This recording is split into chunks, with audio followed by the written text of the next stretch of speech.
आज़ादी के 75 साल होने के बाद भी इस देश में लगातार विद्यार्थियों के द्वारा आंदोलन चल रहा है और खासकर से बहुजन समाज में जो छात्र नौजवान हैं, जो युवा हैं, उनके साथ जातिगत शोषण हो रहा है। कॉलेज विश्वविद्यालयों में उनके साथ शोषण होने की वजह से क्या हो रहा है कि हमारे छात्र नौजवान आत्महत्या कर रहे हैं। लेकिन इस आज़ादी के 75 साल बाद भी अमृत काल चल रहा है, उसके बाद भी हमारे छात्रों के साथ न्याय नहीं हो रहा है। अगर यह सवाल हम समाज में खड़ा करते हैं तो हमें ये बात समझ में आती है कि यह देश जो है वो SC ST OBC NT DNT VJNT यानी जो धर्म परिवर्तित लोग हैं, ये उनकी आज़ादी नहीं है। अभी उनके आज़ादी का आंदोलन इस देश में चल रहा है। वाम से भारत मुक्ति मोर्चा और भारतीय विद्यार्थी मोर्चा के द्वारा यह आज़ादी का आंदोलन चलाया जा रहा है। तो हम छात्र युवाओं नौजवानों को इकट्ठा क्यों करना चाह रहे हैं? इस देश में अगर हम इस देश का इतिहास देखें या फिर हम दुनिया का इतिहास देखें तो जो भी क्रांतियाँ हुई हैं सब के सब युवा क्रांति किए हैं और वो युवा नौजवान ही क्रांति किए हैं। इसलिए हम इस देश में युवाओं को क्रांति करने के लिए, यानी जो हम देश में क्रांति कर रहे हैं उसके लिए युवाओं को तैयार करना चाहते हैं। धन्यवाद। हेलो, धन्यवाद माननीय संचालक महोदय। हेलो साथियों, आज भारतीय विद्यार्थी मोर्चा उत्तर प्रदेश का राज्य अधिवेशन जो इलाहाबाद में चल रहा है, इस राज्य अधिवेशन में उत्तर प्रदेश के कोने कोने से आए सभी अतिथि कार्यकर्ता पदाधिकारी हित चिंतक शुभचिंतक को मेरा अभिनंदन है।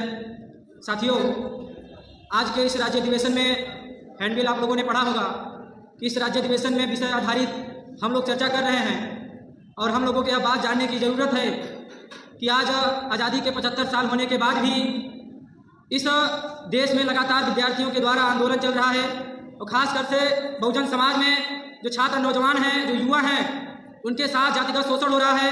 कॉलेज विश्वविद्यालयों में उनके साथ शोषण होने की वजह से क्या हो रहा है कि हमारे छात्र नौजवान आत्महत्या कर रहे हैं। लेकिन इस आज़ादी के 75 साल बाद भी अमृत काल चल रहा है, उसके बाद भी हमारे छात्रों के साथ न्याय नहीं हो रहा है।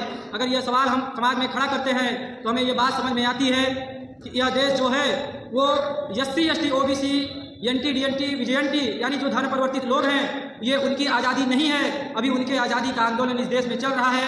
वाम से भारत मुक्ति मोर्चा और भारतीय विद्यार्थी मोर्चा के द्वारा यह आज़ादी का आंदोलन चलाया जा रहा है।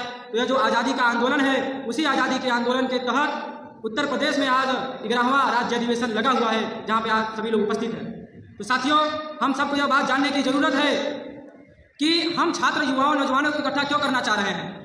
इस देश में अगर हम इस देश का इतिहास देखें या फिर हम दुनिया का इतिहास देखें तो जो भी क्रांतियाँ हुई हैं सब के सब युवा क्रांति किए हैं और वो युवा नौजवान ही क्रांति किए हैं। इसलिए हम इस देश में युवाओं को क्रांति करने के लिए, यानी जो हम देश में क्रांति कर रहे हैं उसके लिए युवाओं को तैयार करना चाहते हैं।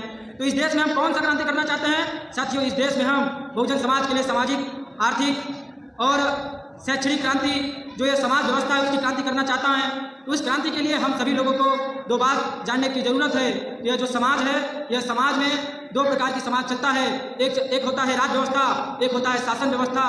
जिस राज व्यवस्था में अगर हम देखें तो उस राज व्यवस्था में ब्राह्मणों का राज व्यवस्था चलता है। साथियों, यह बात हमको जानने की ज़रूरत है, यानी मनवादी राज व्यवस्था है। उस मनवादी राज व्यवस्था का अध्ययन आप लोग करेंगे तो वर्ण व्यवस्था, जाति व्यवस्था, छुआछूत, महिलाओं का स्पृश्यता, यानी तमाम प्रकार की ऐसी जो हम ये कह सकते हैं कि जो कीड़े की तरह व्यवस्था है, वो व्यवस्था को थोपा गया है। उस व्यवस्था के विरोध में यह भारतीय विद्यार्थी मोर्चा लड़ाई लड़ रहा है। और दूसरा कौन सी व्यवस्था है साथियों? शासन व्यवस्था है। शासन व्यवस्था का हम अध्ययन करते हैं तो कार्यपालिका, न्यायपालिका, विधायिका और मीडिया प्रचार, इन शासन व्यवस्थाओं पर भी मनुवादियों का, ब्राह्मणवादियों का 100% कब्जा है। तो इस कब्जा को हटाने के लिए और इस देश को जो हम व्यवस्था से हटाने के लिए अपने मूल निवासियों का व्यवस्था, यानी छात्राओं का, बहुजन समाज के छात्राओं का व्यवस्था लाना चाहते हैं। इसके लिए हमको क्रांति करना होगा और यह क्रांति छात्र, युवा, बेरोजगार छात्रा ही कर सकते हैं। इसलिए हम पूरे देश भर में, यानी पूरे उत्तर प्रदेश में छात्रों का संगठन निर्माण कर रहे हैं और आप लोग इस छात्रों के संगठन में जुड़कर इस क्रांति को सफल करेंगे और हम सबका साथ सहयोग देंगे। इसी और आशा विश्वास के साथ मैं अपनी वाणी को विराम देता हूं, क्योंकि साथियों समय कम है और यहाँ पे आप लोग आए हैं। इसी आशा विश्वास के साथ मैं अपनी वाणी को विराम देता हूँ। जय भीम, जय मूल्यवासी, जय जोहार, जय संविधान।